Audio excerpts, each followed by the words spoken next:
संविधानलाई लिगमा ल्याउन, संविधानलाई ट्र्याकमा ल्याउन, प्रतिक्रियालाई सच्याउनका निम्ति एक दिन भए पनि, एक सेकेन्ड भए पनि संसद पुनर्स्थापना हुनुपर्दछ। केपी ओली यो संविधानका निम्ति, यो परिवर्तनका निम्ति एक थोपा पसिना र रगत पनि नभएको मानिस र यो संविधानलाई समाप्त गर्न उनुभएको र प्रतिगामीको मतियार उहाँ र उहाँकै पार्टीबाट निर्वाचित उहाँले प्रस्ताव गर्नुभएको राष्ट्रपति पनि। केपी ओली प्रतिगामी नै हो नि त? प्रतिगामी नै हो, प्रष्टै हो, प्रष्टै हो।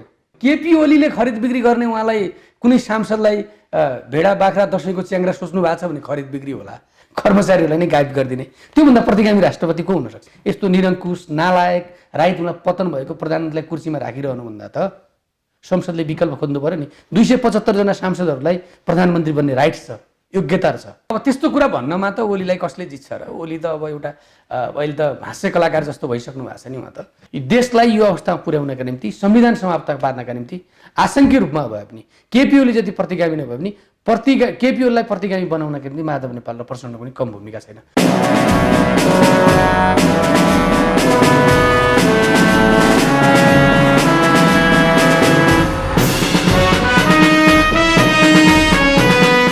नमस्कार, हेडलाइन विशेषमा तपाईलाई हार्दिक स्वागत छ। आजको हेडलाइन विशेषमा यति बेला अहिले नेपालको राष्ट्रिय राजनीतिमा राजनीतिक सरगर्मी ह्वात्तै बढेको छ र विशेषतः यति बेला नेपाली कांग्रेसको भूमिकालाई सबैले याद गरिरहेका छन् र विशेष गरी ध्यान दिइरहेका छन्। किनभने नेपाली कांग्रेसले अब कोसँग मिल्छ? दाने समूह, दाहाल नेपाल समूहसँग गएर मिल्छ कि ओली समूहसँग नै सहकार्य गर्छ कि वहाँ नेपाली कांग्रेसले नैतिक समर्थन दिन्छ, सरकारमा जाँदैन? वहाँ नेपाली कांग्रेसले सरकारको नेतृत्व गर्छ र अगाडि बढ्छ? आखिर नेपाली कांग्रेसको अबको राजनीतिक समीकरण कस्तो हुन्छ? सबैलाई प्रतीक्षाको विषय छ। यही विषय प्रसङ्गको सेरोफेरोमा रहेर आजको हेडलाइन विशेषमा हामी विशेष कुराकानी र चर्चा गर्नेछौँ। त्यसका लागि यति बेला हामीसँग स्टुडियोमा हुनुहुन्छ नेपाली कांग्रेसका युवा नेता, माननीय सांसद प्रकाश रसाइली स्नेहीजी। हेडलाइन विशेषमा तपाईँलाई स्वागत छ। धन्यवाद। अब कांग्रेसले के गर्छ? कोसँग मिल्छ? अब भर्खरै सर्वोच्च अदालतले संसद पुनर्स्थापनाको एउटा निर्णय लिएको छ, जसको पुनर्स्थापनापछि संविधानवाद, नेपाली जनताको 70 वर्षको लामो सङ्घर्ष बलिदानबाट स्थापित संविधानको संसद जोगाइदियो, संसद जोगाइदियो, संविधानै जोगाइदियो, संविधानै जोगाइदियो, व्यवस्था कोल्याप्स हुन्छ भन्नेमा तपाईँलाई चिन्ता छ हैन? होइन, व्यवस्था ओली त अहिले पनि सक्यो भने उहाँ अहिले पनि प्रधानमन्त्री केपी शर्मा ओली अहिले पनि संविधान र यो शासन प्रणाली समाप्त गर्ने दिशा नेपाली कांग्रेसले अब साथ कसलाई दिन्छ? होइन, आज मात्रै अब यो सर्वोच्च अदालतको फैसला आइसकेपछि नेपालको राजनीति अब हिजोको चुनावी मोडबाट फर्केर फेरि युटर्न भएर सबै नेपाली जनताको र सम्पूर्ण राजनीतिक दलहरूको संसदतिर ध्यान भनेको तपाईँको जिल्लातिर दौडिन थालिसक्नु भएको थियो, अब फेरि संसद भवनतिर आउनुपर्ने अवस्था आयो। पछिल्लो पटक अब आज मात्रै नेपाली कांग्रेसको अब अहिले केही समयपछि पदाधिकारीको बैठक बस्दैछ, त्यसपछि केन्द्रीय समितिको बैठकको तयारी हुन्छ, त्यसपछि संसद दलको पनि मिटिङ बस्छ। अब तपाईँले भन्नुभयो जस्तै पार्टीले कुन समूहसँग मिलेर सरकार बनाउने अथवा बाहिर बसेर समर्थन गर्ने, सरकार बाहिर बसेर अहिलेसम्म निर्कुल गरेको छैन। पार्टी दाने यानि कि दाहाल नेपाल समूहले तपाईँहरूलाई आग्रह गरिसक्यो नि त? यस्तो कुरा हो, यसमा 2-3 वटा कुरा छ। हेर्नुहोस्, पहिलो कुरा नेपाली कांग्रेसको बटम लाइन, किनभने जुन पार्टीलाई 5 वर्षका लागि सरकार चलाउन दियो त्यो पार्टीले जनताका पक्षमा काम गर्नु भन्दा पनि त्यो पार्टी काम गर्न सकेन। काम गर्न देखियो र अन्तिममा पनि यो खालको अवस्था आयो, विदितै छ। अब कांग्रेसले के गर्छ? हैन, कांग्रेसको 2-3 वटा कुरा छ। दानेमा जान्छ कि ओली समूहमा जान्छ? हैन, यस्तो र कहाँ जाँदा राम्रो हुन्छ? हैन, नेपाली कांग्रेसले कहाँ जाँदा राम्रो हुन्छ भन्दा पनि पहिलो कुरा नेपाली कांग्रेस पार्टीको यथाशक्य छिटोभन्दा छिटो निर्वाचनमा जाने पार्टीसँग चाहिँ नेपाली कांग्रेसको कार्यकर्ता एकता हुनुपर्दछ भन्ने कुरा हाम्रो मान्यता हो, मेरो मान्यता हो। छिटोभन्दा छिटो निर्वाचनमै हामीले संसद पुनर्स्थापना मुद्दाभन्दा अगाडि पनि के भनेको संविधानलाई लिगमा ल्याउन, संविधानलाई ट्र्याकमा ल्याउन, प्रतिक्रियालाई सच्याउनका निम्ति एक दिन भए पनि, एक सेकेन्ड भए पनि संसद पुनर्स्थापना हुनुपर्दछ। त्यसपछि राष्ट्रिय सहमतिका साथ निर्वाचनमा अर्ली इलेक्सन, निर्वाचनमा जानै पर्छ। किनभने अर्ली इलेक्सनबाट नै मुलुकको समस्या समाधान। किनभने हिजो जसलाई बहुमत दिएको थियो त्यो पार्टी त शासन सत्ता चलाउन मात्र असफल भयो नि, त्यो पार्टी अहिले छिन्न भिन्न भयो। हङ पार्लियामेन्ट हुने अवस्था सिर्जना भएपछि त मुलुकको तत्कालीन अवस्थाको दोस्रो राजनीतिक दलले त मुलुकलाई निकास दिनका निम्ति सम्पूर्ण राजनीतिक शक्तिहरूलाई सँगै लिएर गएर स्थायी सरकार, स्थायित्वका निम्ति त हामीले त के अरे निर्वाचनकै प्रक्रियामा अगाडि बढ्नुपर्छ। एउटा दोस्रो कुरा महत्त्वपूर्ण कुरा के छ भने तपाईँले दाहाल नेपाल समूह भने जो अहिले नयाँ गर्नुभयो। निश्चित रूपमा मेरो आफ्नो व्यक्तिगत धारणा, भोलि संसद दलको पनि मिटिङ बस्छ, पार्टीको पनि केन्द्रीय समितिको बैठक बस्ला र अहिले पदाधिकारीको बैठक बसिरहेको छ।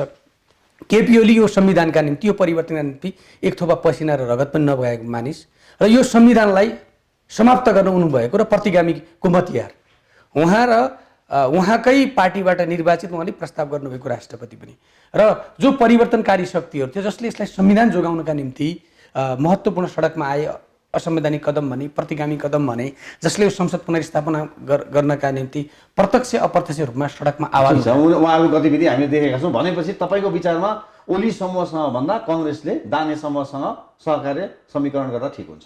होइन, मतलब बुझाइ त्यही हो? होइन, बुझाइ भन्दा पनि प्रतिगामीहरूसँग त सहकार्य गर्ने कुरै भएन नि। तर तपाईँलाई राम्रैसँग थाहा छ, विगतको हामीले इतिहासलाई स्मरण गर्ने हो भने, विगतका दिनहरूलाई स्मरण गर्ने हो भने प्रचण्डसँगको सहकार्य शेरबहादुर देउवाले प्रष्टै भन्नुभएको छ, मलाई थाहा भएको छैन। तपाईँलाई पनि थाहा छ? होइन, यस्तो कसलाई फाप्यो फापेन भन्ने कुरा होइन, काङ्ग्रेसले नै फापेन, काङ्ग्रेसले फापेन, काङ्ग्रेसलाई अफवाह सिद्ध भएको छ, तपाईँहरू फुटेर आउनुहोस् भनेर उहाँले भनिसक्नुपर्छ। होइन, यस्तो त्यसमा के हो भने, पहिलो कुरा त के हो भने कसलाई फाप्यो फापेन, नेपाली कङ्ग्रेस पार्टीले त संस्थागत निर्णय गर्छ। संस्थागत निर्णय फापेको हो त तपाईँ छातीमा हात राखेर भन्नु होइन। यस्तो यसमा त्यो बेलामा तत्कालीन माओवादी केन्द्रसँग जुन चितवनमा सहकारी अब अहिले यस्तो प्रचण्ड केपी ओली प्रधानमन्त्री बनुन्जेलसम्म अब केपी ओलीलाई पनि फाप्नु भयो। प्रचण्डले वास्तविक रूपमा भन्यो भने प्रचण्डले कङ्ग्रेसलाई साथ नदिएर बिचै बाटोबाट निर्वाचनमा जाँदै गर्दाखेरि पनि कङ्ग्रेसले जनताप्रति गर्नुपर्ने आफ्नो उत्तरदायित्व निर्वाह गर्यो। राजनीति त एउटै किसिमले एउटै इक्वेसनमा सधैँभरि चलिरहँदैन नि त। प्रचण्डलाई पनि आत्मा अहिले त प्रचण्डलाई पनि भयो त्यो विगतलाई स्मरण गरेर आज हामीले अलग किसिमको निर्णय गर्नुपर्छ भन्ने बाध्यकारी अवस्था होइन। प्रतिगामी शक्ति भन्दा परिवर्तनकारी शक्ति, संविधानको रक्षाका निम्ति लडेको शक्ति। केपी ओली प्रतिगामी नै हो नि त? प्रतिगामी नै हो, प्रष्टै हो, प्रष्टै हो। प्रतिगमन ढल्यो भनेर जुन नारा लाग्यो भोलिपल्ट अथवा त्यही दिन भनौँ न, बेलुका त दीप प्रज्वलन पनि देशभरि विभिन्न ठाउँमा भयो। हाम्रो पार्टीका नेताहरूले पनि गरे, हाम्रो पार्टीका साथीहरूले पनि गर्नुभयो। भातृ संस्थाका केपी ओली हिजो आन्दोलनका बेला पनि उहाँ प्रतिगामी नै हुनुहुन्थ्यो। 62-63 सालको जनआन्दोलनमा उहाँको एक थोपा रगत रहेको छैन, पसिना पनि बगेको छैन।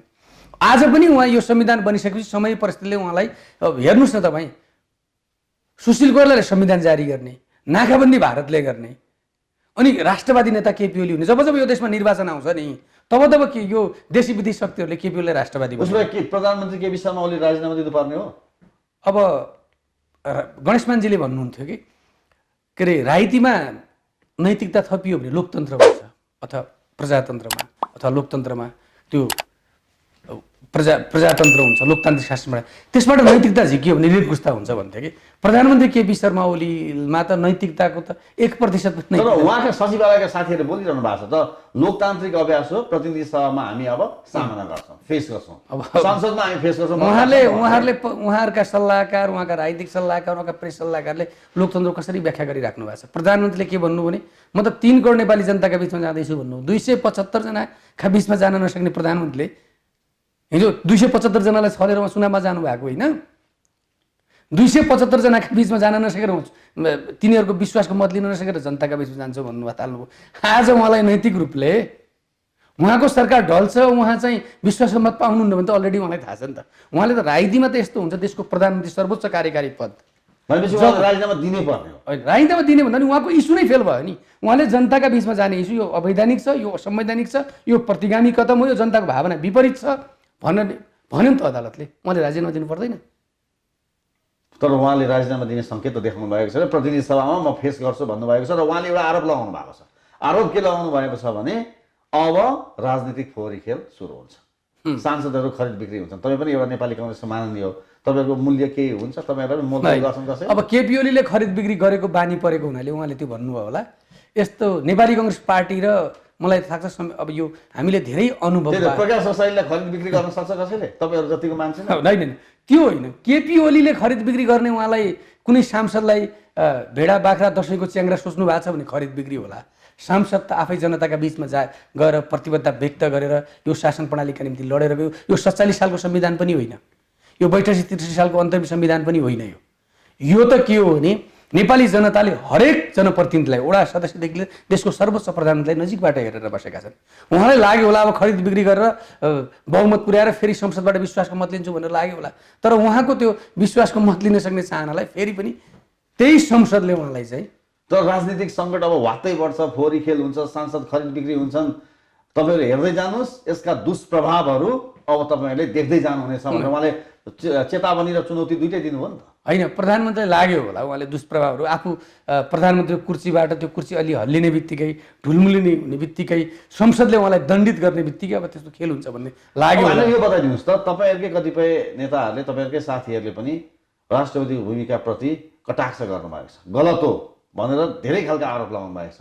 अहिले जसरी प्रधानमन्त्रीले राजीनामा दिनुपर्छ भन्नु हो तपाईँले, यति भन्दै गरेर राष्ट्रपतिको भूमिकालाई के भन्नुहुन्छ र उहाँको अहिलेको कर्तव्य के हो? होइन, नैतिकता थियो भने राष्ट्रपतिले पनि राजीनामा गर्नु पर्थ्यो। किनभने राष्ट्रपति रामवरण यादव जम्मा त्यो उहाँ चाहिँ निकै लामो समय राष्ट्रपति बन्नुभयो। अन्तरिम संविधान बनिसकेपछि पहिलोपटक संविधान सभाबाट उहाँ अन्तरिम राष्ट्रिय गिरिजाप्रसाद गएर निकै लामो समय करिब करिब उहाँ आधा दशकभन्दा पनि बढी निकै लामो समय राष्ट्रपति हुनुभयो।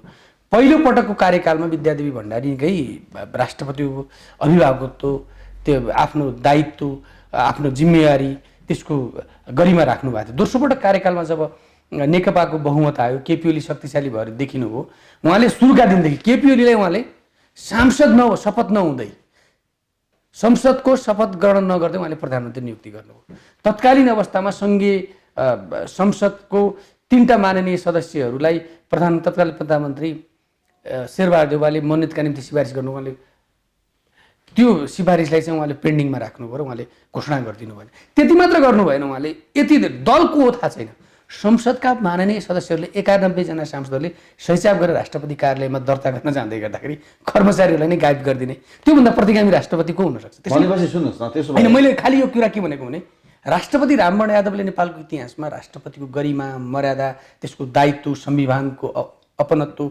संविधानको नेपाली जनताको अभिभावक, संविधानको अन्तिम संरक्षक पालकका रूपमा राम्रो भूमिका निर्वाह गर्नुभएको थियो। तर अब हामीले के मेसेज दिन जरुरी छ भने यस्तै विद्या भण्डारी जस्तै राष्ट्रपति हुनुभयो भने दण्डित गर्छ भन्ने कुरामा चाहिँ हामीले मेसेज दिन कि उहाँले नैतिकताका आधारमा राजीनामा गर्नु पर्यो हो, नभए उहाँलाई जति केपी ओलीका प्रति जनताको आक्रोश छ, संविधान मिचेको, त्योभन्दा बढी राष्ट्रपतिका प्रति आक्रोश छ। अहिले के हो भने केपी ओलीलाई नैतिक रूपले प्रधानमन्त्रीको कुर्सीमा बस्ने 1 सेकेन्ड पनि त्यो अधिकार छैन। विद्या भण्डारलाई आधा सेकेन्ड पनि अधिकार छैन। उहाँहरू दुइटै प्रतिगामी हो। उहाँहरूको मिलो मतलब तपाईँहरूलाई भनौँ, संसद विघटन जस्तो संस्थालाई 1 दिन पनि 3 घण्टा पनि नरहेर चुनाव भनेको त राष्ट्रिय सहमतिको प्रक्रिया पनि त हो नि। तपाईँ भन्नुहुन्छ यदि आज सर्वोच्च अदालतले बदर गरेर प्रधानमन्त्रीको निर्वाचन जाने कुरालाई स्वीकार गरेर त्यसलाई गरेर अगाडि बढेको भएदेखि राष्ट्रिय पार्टीहरू, राजनीतिक पार्टीहरू, राजनीतिक शक्तिहरू चुनावमा नगएको भएदेखि चुनाव गराउन सक्नुहुन्थ्यो। तपाईँलाई म भन्छु आज या माधव नेपाल र प्रचण्ड, झलनाथ खनालहरू, बाबुराम भट्टराईहरू चुनावमा जाने शपथ नगरेको भए केपीले चुनाव गराउन सक्नुहुन्थ्यो। उहाँहरू त राजनीतिक शक्ति हो नि त, परिवर्तनकारी शक्ति हो नि त। चुनाव भनेको त सहमतिको प्रक्रिया हो। त्यो च्याप्टर क्लोज भइसक्यो। उहाँले अदालतले त्यो च्याप्टर क्लोजै गरिदिन्छ। नै मैले भन्न खोजेको कुरा के अरे विद्या भण्डारीले राष्ट्रपतिले त्यतिसम्म पनि हाम्रो सम्माननीय राष्ट्रपति। अब मेरो यही प्रश्न रह्यो, त्यही म टेक्दैछु। अब जस्तो संसद बैठक सुरु भएपछि प्रधानमन्त्री केपी शर्मा ओलीको विरुद्धमा अविश्वास प्रस्ताव दर्ता होला, त्यो प्रोसेसमा जाला, 76लाई टेक्नु होला, आफ्नो ठाउँमा छ। अब मानौ तपाईँले भन्नुभयो सेकेन्ड भएर पनि कुर्सीमा बस्ने न राष्ट्रपतिलाई त्यो अधिकार छ न प्रधानमन्त्रीलाई।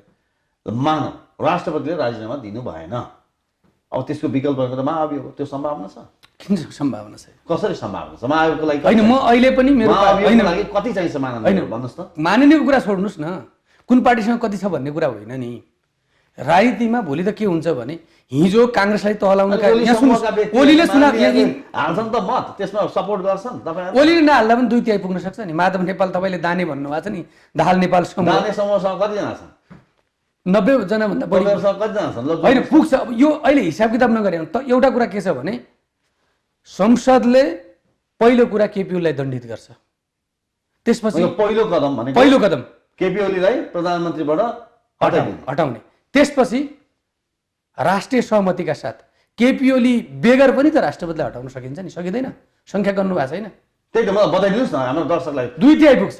दाने समूहसँग कति भन्नुभयो तपाईँले? 90-92 जना सांसदहरू छ। नेपाली कांग्रेससँग तपाईँहरूसँग कति टोटल? अहिले 61 जना। 61 जना राष्ट्रिय सभामा पनि। अनि राष्ट्रिय सभामा त तपाईँहरूको उपस्थिति साह्रै कम छ नि त। होइन, राष्ट्रिय सभामा त्यो मात्र होइन, प्रदेश सांसदहरूको पनि उपस्थिति होला नि त्यसमा त भनेको 2/3 पुग्छ पुग्छ। ओलीसम्म नभए पनि पुग्छ भनेपछि राष्ट्रपति विद्यादेवी भण्डारीलाई यदि राजीनामा गर्नु भएन भने प्रधानमन्त्री केपी शर्मा ओलीलाई प्रधानमन्त्रीको पदबाट पहिलो संसदको काम भनेको प्रधानमन्त्री छान्ने र प्रधानमन्त्रीलाई दण्डित गर्ने हुन्छ। त्यसपछि यो काम भनेको राष्ट्रपतिले नैतिक रूपमा राजीनामा गर्नु भएन भने उहाँका लागि यो सौभाग्य पनि हो। भनेपछि केही समय दिइन्छ होइन। यो पहिलो कुरा त देशको कार्यकारी प्रमुख नै अपरिहार्य भयो नि त मुलुक र जनताका निम्ति। यस्तो निरङ्कुश नालायक राइतमा पतन भएको प्रधानमन्त्रीलाई कुर्सीमा राखिरहनुभन्दा त संसदले विकल्प खोज्नु पर्यो नि। 275 जना सांसदहरूलाई प्रधानमन्त्री बन्ने राइट्स छ, योग्यता छ। उहाँ प्रधानमन्त्री उहाँले चलाउन सक्नु भएन भन्ने बित्तिकै त्यो संसदै भङ्ग गरिदिने। अब एउटा बताइदिनुहोस् त, नेपाली कङ्ग्रेसले सरकारको नेतृत्व गर्यो भने के हुन्छ? होइन, यसमा 2-3वटा कुरा छ। म अहिले किन छिटो भन्न चाहन्न भने अलिकति अर्ली पनि हुन यहाँ बोल्दै गर्दाखेरि अब हाम्रो पार्टीको आज पदाधिकारीको पार्टीका शीर्ष नेताहरूको बैठक बसेको छ, केन्द्रीय समितिको बैठक बस्छ। हामी संसद दलमा पनि व्यापक छलफल र बहस गर्छौँ। पहिलो कुरा त के छ भने जुन राजनीतिक शक्तिहरू ताजा जनादेशमा छिटोभन्दा छिटो अर्ली इलेक्सन राष्ट्रिय सहमतिका साथ तपाईँले अहिले भन्नुभयो भनेपछि यो अझै पनि समीक्षाको विषय छ। अब हामीले यो बताइदिनुहोस्, अहिले हामी हतारोमा चाहिँ यो व्यक्ति प्रधानमन्त्री यसलाई यो समूहमा जान्छौँ भनेर पनि ठिक छ। कङ्ग्रेसको नेतृत्वमा सरकार आउने भयो भने एकछिनको लागि पार्टी सभापति शेरबहादुर देउवालाई हामीले बिर्सेर कङ्ग्रेसका अन्यलाई हामीले सम्झन सक्छौँ कि सक्दैनौँ? होइन, त्यस्तो अब नेपाली कङ्ग्रेस पार्टीमा अब गणेशमान जस्तै पाएको प्रधानमन्त्री त्याग्न सक्ने नेताहरू छन् कि छैनन् त्यो हेर्न बाँकी नै छ।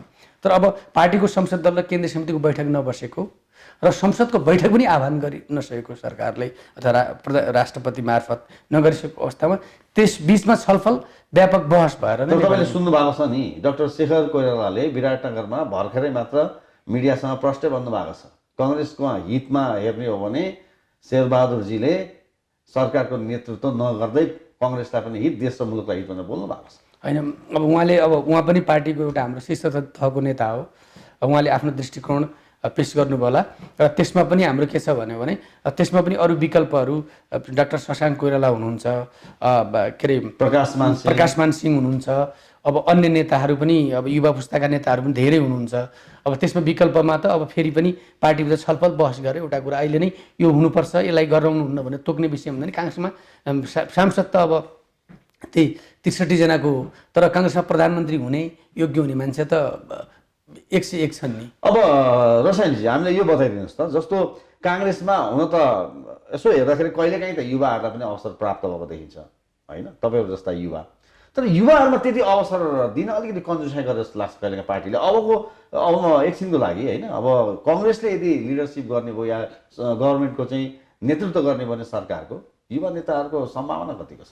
होइन, युवा नेताहरूको सम्भावना छ। किन तपाईँहरू जस्ता व्यक्ति हुनुहुन्छ, गगन थापा हुनुहुन्छ, विश्वप्रकाश हुनुहुन्छ।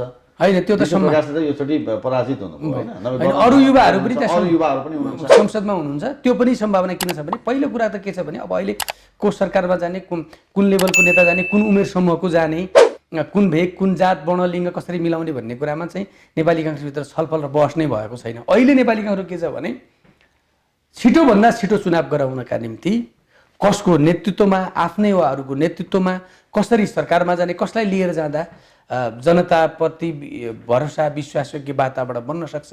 नेपाली काङ्ग्रेस सरकारमा जाने भन्ने बित्तिकै ती 3 वर्ष सरकार चलाएको अहिलेसम्म धरहरा बनिरहेको छैन।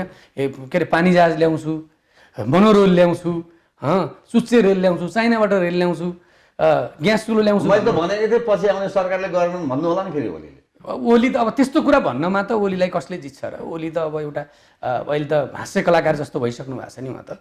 अब हामीले यो बताइदिनुहोस् त, अब भनेपछि नेपाली कङ्ग्रेस अहिले छलफलकै क्रममा छ, सरकारमा कसले नेतृत्व गर्ने भन्ने कुराहरू टुङ्गो लागेको छैन। युवा नेतासँग जाने र सरकारमा गयो भने युवा नेताहरू पनि हामी स्ट्यान्ड बाई छौँ भन्ने नै तपाईँको सङ्केत हो होइन? युवामा हामी त होइन, पार्टीले निर्णय गर्यो र सरकारमा यसको प्रभाव चाहिँ अब प्रदेशमा कसरी पर्छ? किनभने तपाईँलाई थाहा छ प्रदेश नम्बर 1 मा मुख्यमन्त्री शेरधन राईको विरुद्धमा अविश्वासको प्रस्ताव दर्ता भइसकेको छ। हेर्नुहोस् 20 गते प्रदेशसभाको बैठक छ, 2 मा पनि गडबड भइसकेको छ। अब के हुन्छ प्रदेशदेखि गर्दैन? अब नेपाली काङ्ग्रेसको इतिहासमा नेपाली काङ्ग्रेस सङ्घीय संसददेखि प्रादेशिक संसदमा निकै कमजोर अवस्थामा उपस्थित छ। कमजोर उपस्थिति भए पनि नेपाली काङ्ग्रेस उहाँहरूको आन्तरिक द्वन्द्वका कारण हामी निकै निर्णायक भूमिकामा छौँ।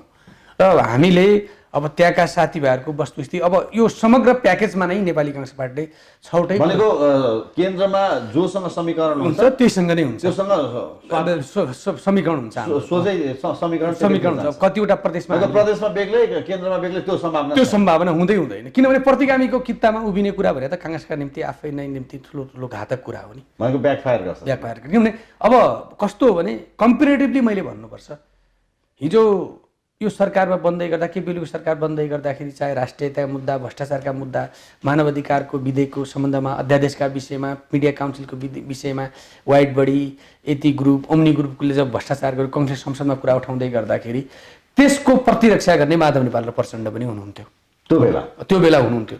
र हामीले के भन्यौँ भने अहिले पनि हामीले पछिल्लो समय सडक आन्दोलनको लागि उहाँले एकताका निम्ति एक भएर काङ्ग्रेसको नेतृत्वमा हामी जान तयार छौँ माधव नेपाल र प्रचण्डले भन्दै गर्दा पनि हामीले के भन्यौँ भने हामी माधव नेपालले मादल बजाएकोमा पनि हामी सडकमा जाँदैनौँ, केपी ओलीले के अरे तबला बजाए पनि हामी उहाँहरूसँग मिलेर जान सक्ने अवस्था किन छैन भने देशलाई यो अवस्थामा पुर्याउनका निम्ति, संविधान समाप्त पार्नका निम्ति आशङ्कीय रूपमा भए पनि केपी ओली जति प्रतिगामी नभए पनि केपी ओलीलाई प्रतिगामी बनाउनका निम्ति माधव नेपाल र प्रचण्ड पनि कम भूमिका छैन। तर केपी ओली भन्दा उहाँहरू कम्पेरेटिभली कम हुनुहुन्छ भनेर उहाँहरू राजनीतिमा टाढा र नजिकको दूरी हुन्छ। अब हामीले यो बताइदिनुहोस् त, मिलेनियम च्यालेन्ज कर्पोरेसनले ओली समूहसँग कङ्ग्रेसको सहकार्य हुने सम्भावना कतिको राख्छ? होइन, एउटा एमसिसीका कारणले कसैसँग यो त एउटा देशी विदेशी तत्त्वको यहाँ इन्ट्रेस्ट छ अरे नि त, धेरैले त्यस्तो भन्छन् नि। होइन, एउटा कुरा के छ भने यसका बारेमा अहिले नै अब संसदको आह्वान नगरेपछि बोल्न अलिकति हतारो हुन्छ। अब भोलि कार्यव्यवस्था समितिबाट यो त राष्ट्रिय सहमतिको विषय पनि हो। भोलि राजनीतिक पार्टीहरूबीच अब पछिल्लो पटक छलफल बहस हुँदै गर्दा कतिपय बुदाहरूमा संशोधन गर्नुपर्छ पनि भनेको छ। ओलीले पटक पटक प्रस्ताव ल्याउन खोज्दै गर्दाखेरि त्यो संसदमा प्रस्ताव तत्कालीन अवस्था पेश हुन सकेन। अब हाम्रो पार्टीले पनि यसलाई पास गर्नुपर्छ हाम्रो पालामा भएको भनेर भनेको छ। तैपनि यसका बारेमा धेरै हतारो नगरिकन एउटा राष्ट्रिय सहमति कायम गरी यसका डिसएडभान्टेज, एडभान्टेज, फाइदा बेफाइदाहरू र यसका कहाँ कहाँ कमी कमजोरी छन्, त्रुटिहरू छन्, यसका विषयमा संसदमा व्यापक ठुलो छलफल बहस गरेर त्यो विषयमा अगाडि बढ्नुपर्छ। हस् त रसाइलीज्यू, हेडलाइन विशेषको स्टुडियोमा आइदिनु भयो, हामीसँग कुराकानी गरिदिनु भयो, यहाँलाई धेरै मेरो पार्टीको र मेरो पनि दृष्टिकोण राख्न दिनुभयो, तपाईँहरूलाई धेरै धेरै धन्यवाद। नमस्कार।